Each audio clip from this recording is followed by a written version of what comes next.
o porquê da expedição é pela aventura, é para explorar. Né? Não é algo que foi decidido da noite pro dia, né? A gente falou, vamos pro Alasca em abril de 2015. Então a gente começou, a gente já tinha realizado algumas viagens de moto, nós dois, depois profissionalmente organizando os tours. E aí, quando você faz uma coisa repetidamente, né? A gente fazia viagens de 15 dias, 20 dias, aí fica aquela coisa, pô, eu tô me sentindo pronto para mais. Você vai querer, você quer mais, né? É da nossa natureza querer mais e sempre buscar algo mais difícil, um desafio maior, um lugar mais longe, caminhos mais complicados.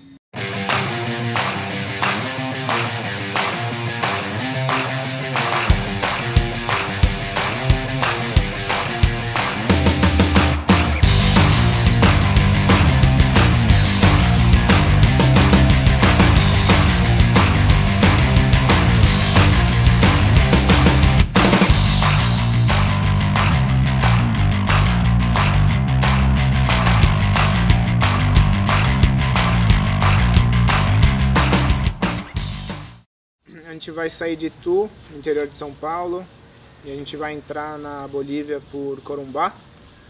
A gente vai fazer uma parte da Bolívia, o Salar do Uyuni, a Estrada da Morte. Aí a gente entra no Peru, pelo Lago Titicaca.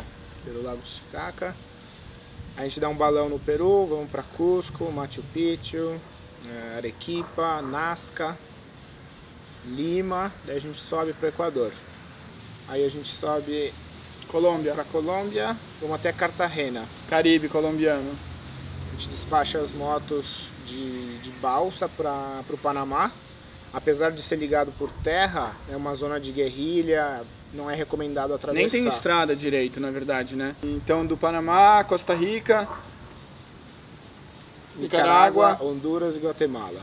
Aí a gente entra no México, a gente vai subir até Mazatlán, que é na costa do Pacífico, e pegar outra balsa para Barra Califórnia, para Los Cabos, que é aquela península que sobe, dá em Tijuana, em San Diego a gente entra na Califórnia. Sobe até São Francisco, vai ser muito emocionante atravessar a Golden Gate de moto. E aí subimos até Seattle e entramos no Canadá, em Vancouver. Daí a gente atravessa todo o oeste canadense. Jasper, né? O parque. Jasper, pela região de Yukon.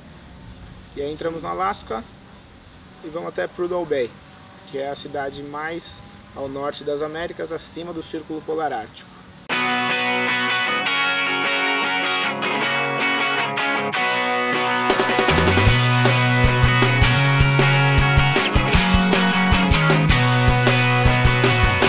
Bom, fui fazer a revisão de 20 mil quilômetros, fez troca de óleo, filtro de óleo, precisou trocar filtro de ar, o fluido de freio dianteiro e traseiro e o óleo do cardan e ajuste de válvula.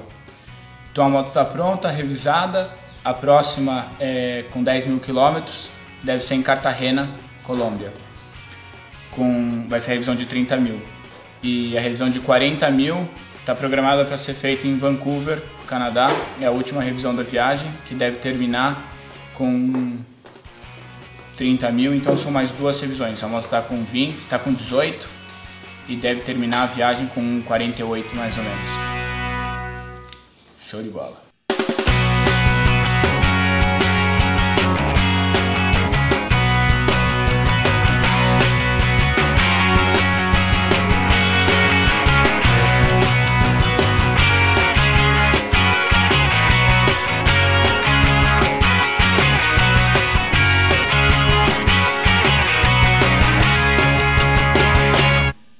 Vamos lá, dia 27 de abril de 2015, 5 horas da manhã, o despertador tocou e chegou a hora.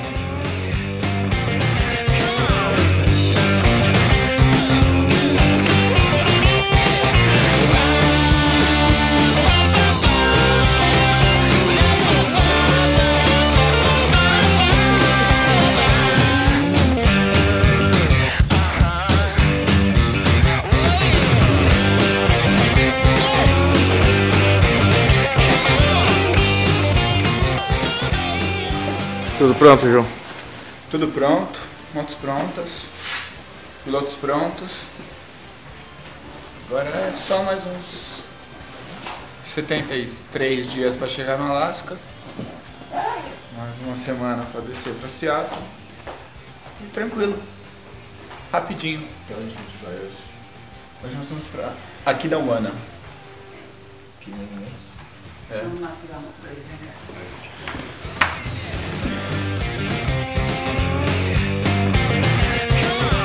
Vestiu umas roupas, vestiu a luva, o capacete, chora aqui, chora dali. Dá um abraço na mãe, no pai, na mulher e vamos!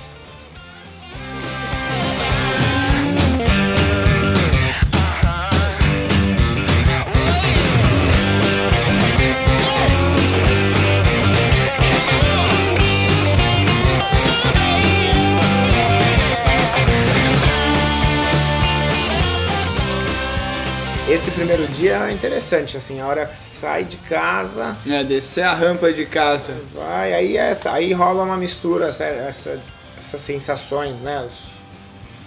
De ansiedade, de imaginar como vai ser a viagem, né? Como a gente vai se comportar. Caramba, agora saiu mesmo. Ficar mais de 2 meses na estrada. Dá um clique, né? Tipo, bom, acabou a preparação. Agora pra valer.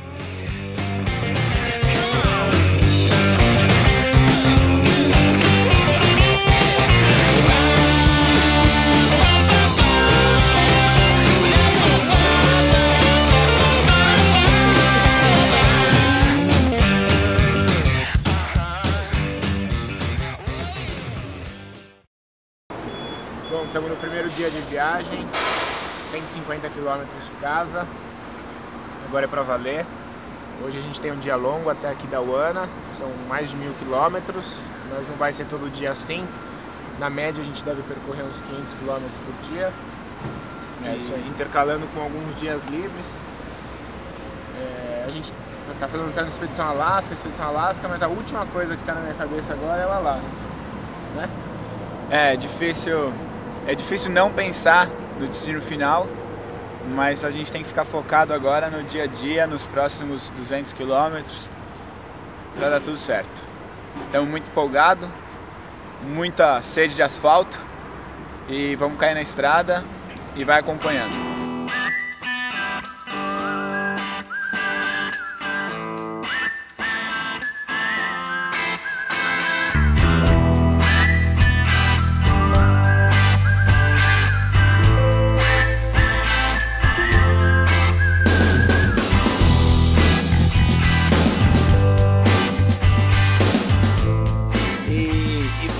De estradas boas, muita reta, né? Castelo Branco e depois daqui até o Mato Grosso do Sul são estradas boas e a gente tava com muita vontade, então o dia passou rápido. A hora que a gente chegou, a gente falou, pô, rodamos 1180 e tranquilo, né? Chegamos inteiro, tava descansado, né? Tava cheio de vontade e foi bom, foi um primeiro dia muito bom, né? Foi legal, e aí a gente já chegou ansioso pro dia seguinte, que era a Estrada Parque no Pantanal, que é super famosa. É uma estrada de terra com muitas pontes e é um alagado, então a gente viu jacaré. Bom, estamos no segundo dia de viagem da Expedição Alasca, aqui no Pantanal, e estamos fazendo a curva do leque, muitas pontes, muitas lagoas, muitos bichos, e tem uns jacarés aqui, dá uma olhada.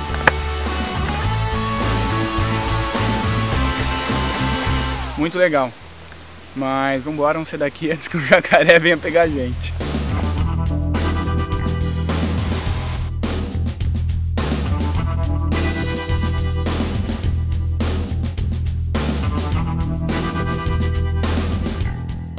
Bom, andar no Pantanal é uma experiência completamente à parte de andar em qualquer outro lugar do mundo. A gente estava na estrada chegando em Miranda e tinha um rebanho de gado na nossa frente, eles estavam tocando bem na estrada mesmo, e foi uma aventura atravessar, deu um pouco de medo. Dá um receio, né, de ser atacado por uma vaca. Mas deu tudo certo, a gente conseguiu passar, e é isso que faz o Pantanal uma região tão especial.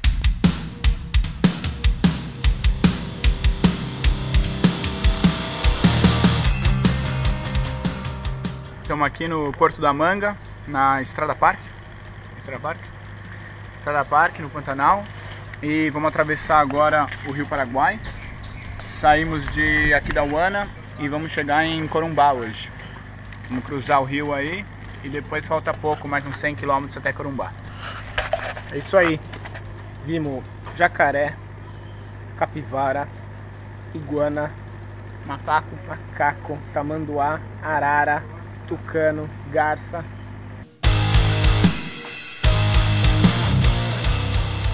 A gente sabia que essa fronteira de Corumbá, no Brasil com a Bolívia, era ruim. Era uma fronteira Demorada. Desorganizada, né? Desorganizada e demorada. Então a gente foi cedo, a gente saiu do hotel acho que 6h30 da manhã. A gente foi um dos primeiros a chegar na fila da fronteira. Chegamos às 7 horas da manhã, são 10h30, ainda faltam alguns trâmites, tá muito quente, muita fila, mas a gente tem fé que hoje a gente sai daqui.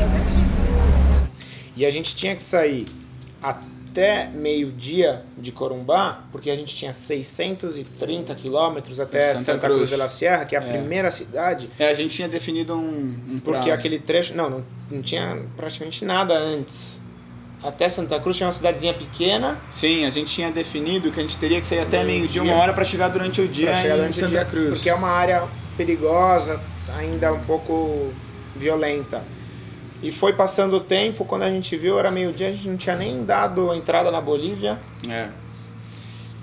E tinha a burocracia de fazer uma exportação temporária das motos. Então, logo depois do meio-dia, 1 hora, a gente já falou, bom, aborta, hoje nós não vamos entrar na Bolívia, vamos deixar tudo pronto para o dia seguinte acordar e sair cedo. Tanto é que esse dia a gente fez todos os trâmites, mas dormimos no Brasil. Porque a gente terminou, era 3 da tarde. Mesmo depois de ter dado a entrada na Bolívia, a gente voltou para o Brasil para dormir em Corumbá, para no dia seguinte acordar cedo e seguir, né?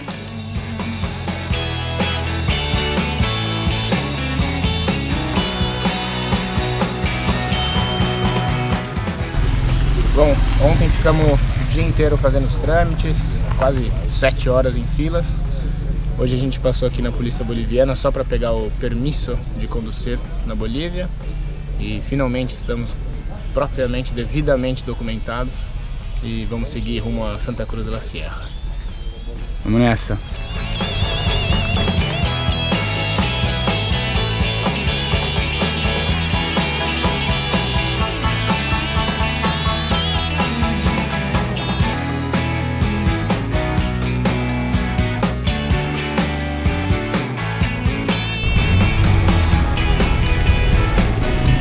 Estamos aqui em Santa Cruz de la Sierra, andamos 600 km hoje da fronteira do Brasil até aqui.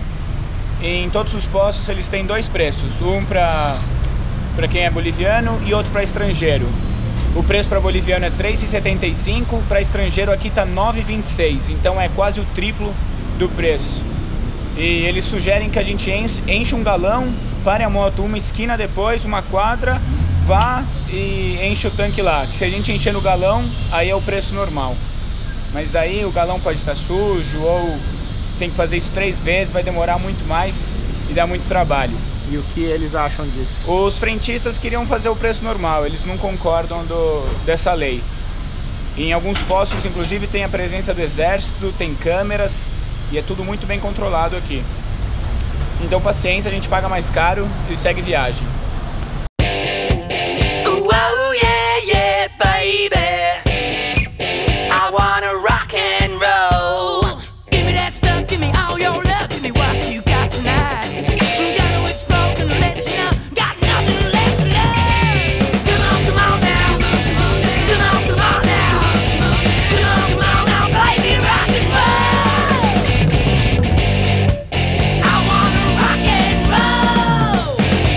Seguinte que a gente fez Santa Cruz, Sucre, que foi o dia que a gente pegou bastante terra.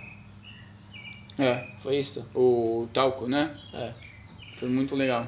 Foi um dia que a gente sabia que tinha um trecho de terra, mas a gente não tinha...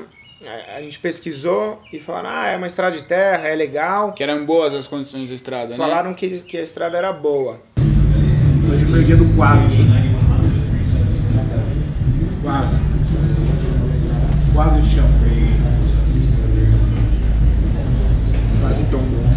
caímos, você quase atropelou uma criança. Nossa. Eu quase atropelei um porco. Acho que eu quase caí umas 10 vezes. Mas também foi irado, né? Visual maravilhoso. Essa areia fina, talco, é mais difícil do que uma areia mais grossa, né? O problema é na curva.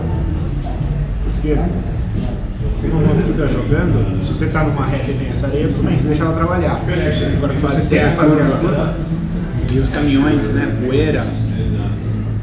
Não chega nada, né? Passou um caminhão, tem que parar. Mas valeu a pena fazer esse caminho por terra, né?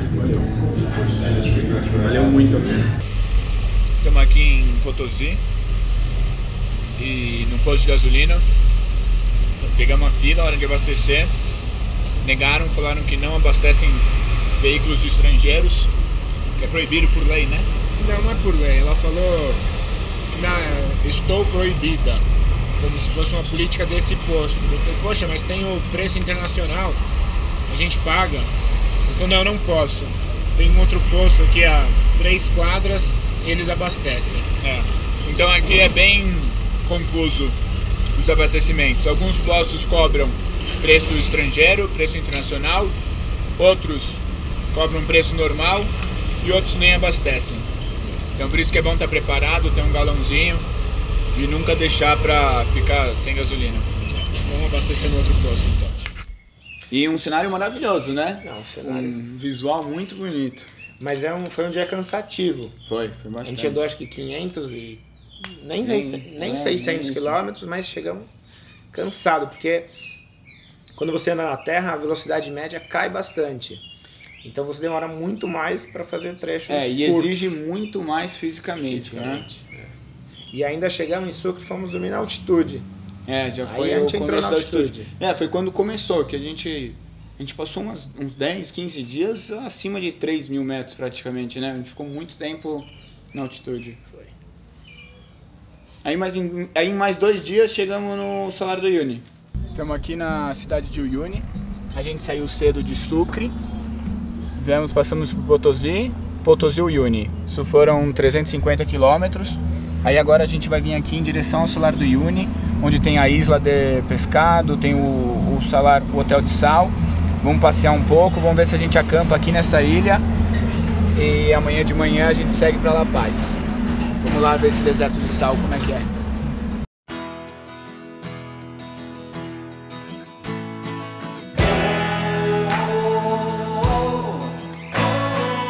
O Uyuni é o Salar do Uyuni, que é o deserto de sal, é o maior deserto de sal do mundo. E era um dos lugares que a gente tinha grande expectativa, a gente não conhecia ainda. É uma grande planície, né? De 90 quilômetros por 110 de puro sal. Extremamente plano, né? E fez jus à fama.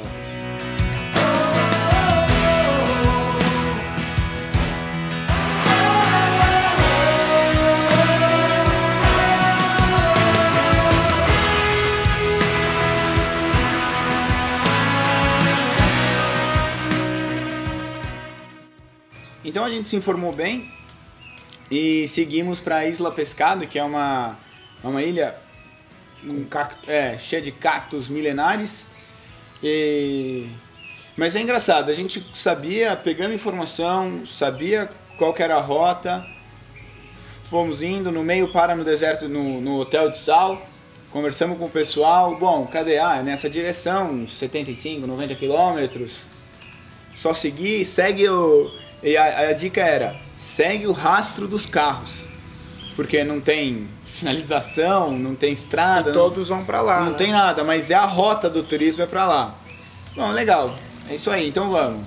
Aí começa 10 minutos, 20 minutos, meia hora em linha reta, sem referência nenhuma. Você olha pros lados, você não vê nada, você vê lá no fundo uma montanha, no outro pra lá você vê também alguns morros, mas você não tem noção da distância que tá. E a gente até parou uma hora. Será que estamos certo? Será que é isso mesmo? Aí passou um 4x4. Aí lá longe também você vê um 4x4. Acho que sim. Você fala, bom, vamos seguir, estamos com gasolina aqui. Depois de andar por mais de 100 km, 105 km pelo Salar do Uyuni, no meio do nada aparece a Isla Pescado. E aí, então tava tudo muito legal, né? Compramos cerveja. Compramos um pouco de cerveja. Bom, achamos um lugar bacana para armar as barracas. O pôr do sol maravilhoso, né? E é legal, o sol se põe, sai a lua. Durante a noite eu lembro que quando a gente foi dormir às 9, 10 horas da noite, não tava tão frio. Então tinha colocado um pouco de roupa, saco de dormir, tranquilo, vamos dormir bem. Aí de repente, acho que meia-noite, frio, esfriou, mais um pouco de roupa. 2 da manhã, tremendo de frio. Pô, vou pôr minha roupa de moto, vou pôr tudo que eu tenho que eu tô morrendo de frio. Que tudo que tava dentro da barraca. Tudo que tinha na barraca, tudo, eu vesti tudo, era gorro, era luva, era jaqueta de moto. E aí passava um pouco do vento e você respira aquele ar gelado. Gelado. Né? E aí então, frio e rolava de um lado pro outro. E aí o saco de dormir é pequeno, né? Nossa. Então você não tem aquela mobilidade. Você consegue se acomodar, né? E eu queria tapar a cara, eu lembro que nossa, e frio, aí de repente cochilava acho que meia hora, olhava no relógio, 3:30 da manhã. Eu parei de olhar. Meu Deus do céu, e agora? Eu parei de olhar que horas eram, justamente por causa desse drama. Não consigo dormir, então... 4 da manhã, e agora? Puta, não passa, o tempo não passa, e que frio. Vento, a barraca... E até que acho que logo que antes, um pouco antes de clareando, a gente começou a conversar. Tá acordado? Tô. Vambora, vamos levantar, né? Aí levantamos 6 da manhã, tanto é que a hora que a gente ligou a moto de manhã, tava 3 abaixo, né? Tava mais ou menos uns 3 abaixo, de 0. Vamos embora daqui. Estamos aqui em Uyuni, saímos da Isla Pescado às 7 horas da manhã, onde a gente acampou. E foi muito legal, um visual muito bonito à noite, a lua estava sensacional, mas fez muito frio. Acho que deve ter chegado a menos 10 graus. Então foi bem difícil, mas valeu a pena. Agora a gente segue para Oruro e vamos tentar chegar em La Paz. La Paz é um caos completo, né? E é engraçado que a cidade ela fica num vale, ela fica numa depressão. E é bonito, assim, né? Quando você chega por cima, né? Então você avista aquele vale e a cidade é uma cidade grande. É pobre. É bem pobre. Mas é legal, é bonito, assim, é diferente. Mas um caos, o trânsito, muito carro, muita moto e tem aquelas vans de transporte coletivo, né? Que aquilo lá é uma loucura. Parava no meio da rua, abria a porta, subia, descia a gente. Não tem ordem, não tem regra. E o GPS estava funcionando mais ou menos e não tinha placa, não tem sinalização. Então você tem que ir na intuição, a gente sabia mais ou menos, a gente estudava o mapa, tinha mapa físico, mas a gente demorou. Da hora que a gente chegou, assim, na grande La Paz, né, para chegar no hotel, mais ou menos no centro, até foram mais de 2 horas. Para andar 15 quilômetros, um negócio absurdo, né? Tudo travado. E aí, o dia seguinte, a gente saiu para fazer a Estrada da Morte, que fica próximo a La Paz.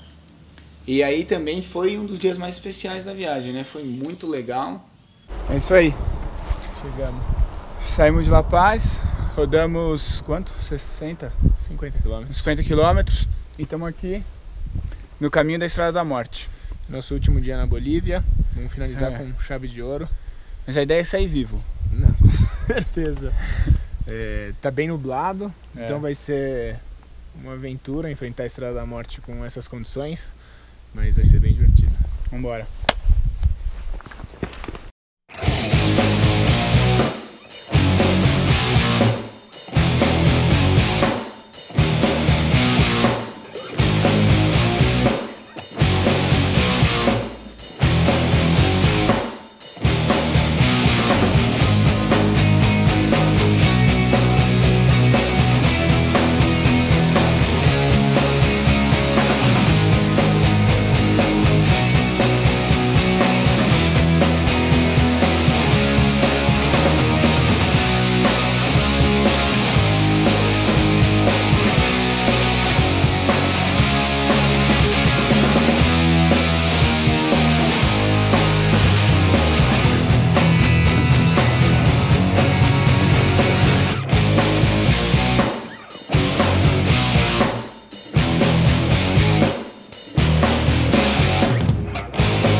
estrada utilizada pelo povo, pelo boliviano de Coroico, de uma região do Nordeste, e hoje ela é turística, mas era a estrada oficial. E ela foi construída, como tem um desnível muito grande, né, de 4.000 para 1.000, mais ou em menos. 70 quilômetros. Menos, acho que não dá 50 quilômetros. 50 quilômetros, então é um desnível muito grande, e aí eles fizeram na beira, é um precipício mesmo. Não uma tem estrada, guarda-rail. praticamente, na maioria dos trechos, passa um carro só, É.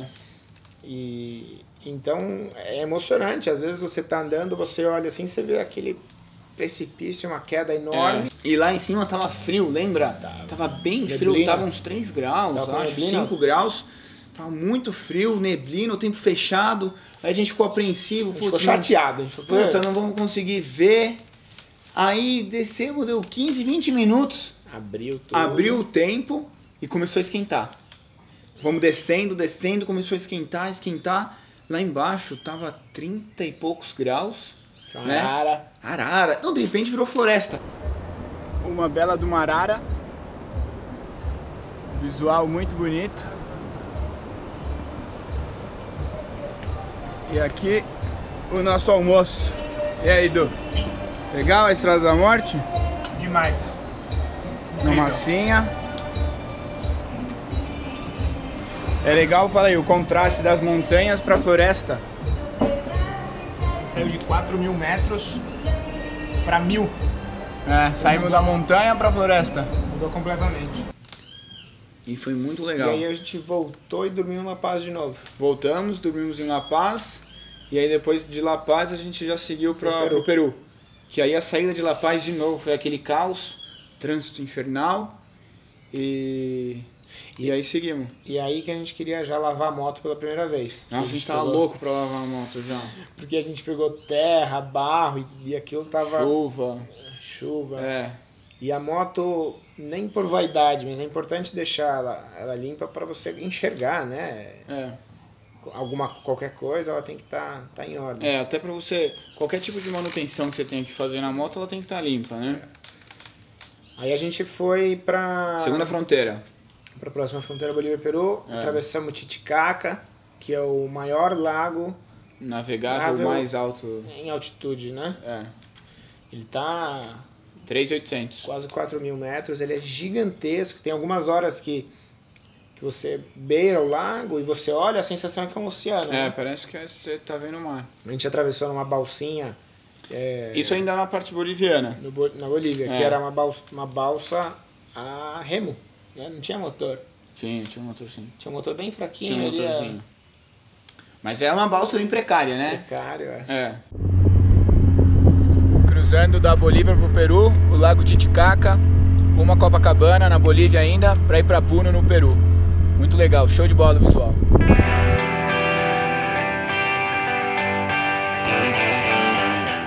Saímos em 15 minutos. Imigração e aduana, como deveria ser. Vamos ver se vai ser fácil entrar no Peru. E foi aí, mais uma vez, a gente enfrentou dificuldade na fronteira.